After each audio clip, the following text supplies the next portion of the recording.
ഇന്ന് സ്കൂളിൽ ഉച്ചയ്ക്ക് ബിരിയാണി ഉണ്ടായിരുന്നു കേട്ടോ. അതുകൊണ്ട് തന്നെ ചോറൊന്നും കൊണ്ടുപോയിട്ടുണ്ടായിരുന്നില്ല. ബിരിയാണി മാത്രമല്ല ഐസ്ക്രീം ഉണ്ടായിരുന്നു. അതൊക്കെ കഴിച്ച് സ്കൂളിൽ വിട്ട് വന്നിട്ട് ദേ ചൂട് ദോശ ഉണ്ടാക്കി മക്കൾക്ക് കൊടുക്കുകയാണ്.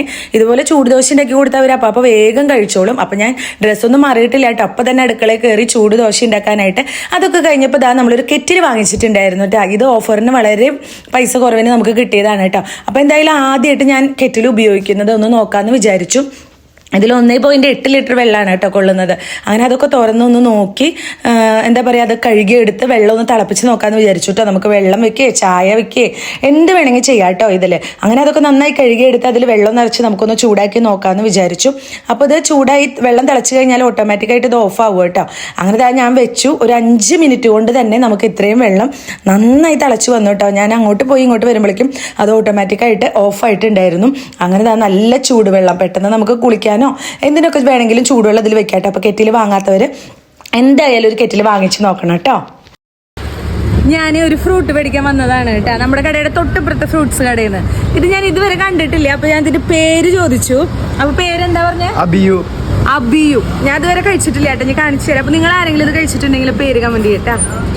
ഈ ഫ്രൂട്ട് ഞാൻ ആദ്യമായിട്ട് കാണുന്നത് കേട്ടോ. അപ്പോൾ ഒരെണ്ണം വാങ്ങിച്ചു നോക്കിയതാണ്. അപ്പോൾ അബിയു എന്നാണ് പേര് പറഞ്ഞത് കേട്ടോ. അപ്പോൾ നിങ്ങളുടെ എവിടെയൊക്കെ ഇതിൻ്റെ പേര് എന്താണെന്നുണ്ടെങ്കിൽ ഒന്ന് കമൻറ്റ് ചെയ്യണം കേട്ടോ. അങ്ങനെ ഞാനൊന്ന് കഴിച്ചു നോക്കിയിട്ട് എനിക്ക് ഈ സംഭവം ഭയങ്കരമായിട്ട് ഇഷ്ടപ്പെട്ടു. അങ്ങനെ ഞാൻ ഒരു കഷ്ണം ഇതാ ശ്രീജേട്ടനും കൊടുത്തു. ശ്രീജേട്ടനും ഭയങ്കര ഇഷ്ടമായി കേട്ടോ. ഇതിൻ്റെ ഉള്ളിൽ വലിയ കുരുണ്ട് കേട്ടോ. അത് ഞാൻ മാറ്റി വെച്ചു. ഞാൻ ആദ്യമായിട്ടാണല്ലോ കാണുന്നത്. അങ്ങനെ ഇതാ ഒരു കഷ്ണം അച്ചുമോന് കൊടുത്തു. പക്ഷെ അച്ചുമോന് ഇത് ഇഷ്ടമായില്ല കേട്ടോ. ഇതിൻ്റെ ഉള്ളിൽ ഇങ്ങനെ ഭയങ്കര സോഫ്റ്റ് ആയിട്ടുള്ള എന്താ പറയുക, കരിക്ക് പോലും അങ്ങനെ എന്തൊക്കെയോ സംഭവമാണ്. ഇത് പാരമോൾക്ക് കൊടുത്തു. പാരമോൾക്ക് കുഴപ്പമില്ല അങ്ങനെയാണ് പറഞ്ഞത് കേട്ടോ. പക്ഷേ എനിക്ക് എന്തായാലും ഭയങ്കര ഇഷ്ടമായി. അങ്ങനെ ആ ഒരെണ്ണത്തിന്റെ ബാക്കി ഞാനും ശ്രീജനും കൂടി കഴിച്ചു കേട്ടോ. അച്ചുമോന് വേണ്ടാന്ന് പറഞ്ഞപ്പോൾ അങ്ങനെ നമ്മൾ പിറ്റേ ദിവസം കടയിൽ ഫ്ലിപ്കാർട്ടിന്റെ ഒരു കൊറിയർ വന്നിട്ടുണ്ടായിരുന്നു കേട്ടോ.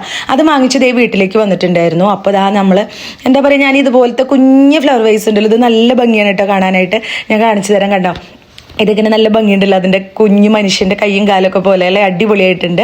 അപ്പോൾ ഇതിനധികം വിലയൊന്നുമില്ല കേട്ടോ. 120 രൂപ മറ്റേ ഉള്ളൂ. ഞാൻ കടകളിലൊക്കെ പോയി നോക്കിയപ്പോൾ ഒരു ഫ്ലവർ വൈസിന് തന്നെ നമ്മൾ 100 രൂപയുടെ മുകളിൽ കൊടുക്കണം. അങ്ങനെ ഇതിൽ വെക്കാൻ വേണ്ടിയിട്ടാണ് കേട്ടോ ഞാൻ ഇത് മേടിച്ചത്. എന്തായാലും നല്ല ഭംഗിയില്ലേ സംഭവം കാണാനായിട്ട്. അപ്പോൾ നിങ്ങൾ വാങ്ങിച്ച് നോക്കിക്കോളൂ കേട്ടോ. അടിപൊളിയാണ്. നമുക്കിങ്ങനെ ഡെക്കറേറ്റ് ചെയ്യാൻ പറ്റും. അതൊക്കെ കഴിഞ്ഞ് വന്നപ്പോൾ ശ്രീജേട്ടന് നല്ല പുറം വേദന. അങ്ങനെ നമ്മുടെ കടയുടെ തൊട്ടപ്പുറത്താണല്ലോ ആശുപത്രി. അവിടെ പോയി ഒരു ഇഞ്ചക്ഷനൊക്കെ എടുത്ത് ഡോക്ടറെ കണ്ട് മരുന്നൊക്കെ വാങ്ങിച്ച് തിരിച്ചു വരികയാണ് കേട്ടോ.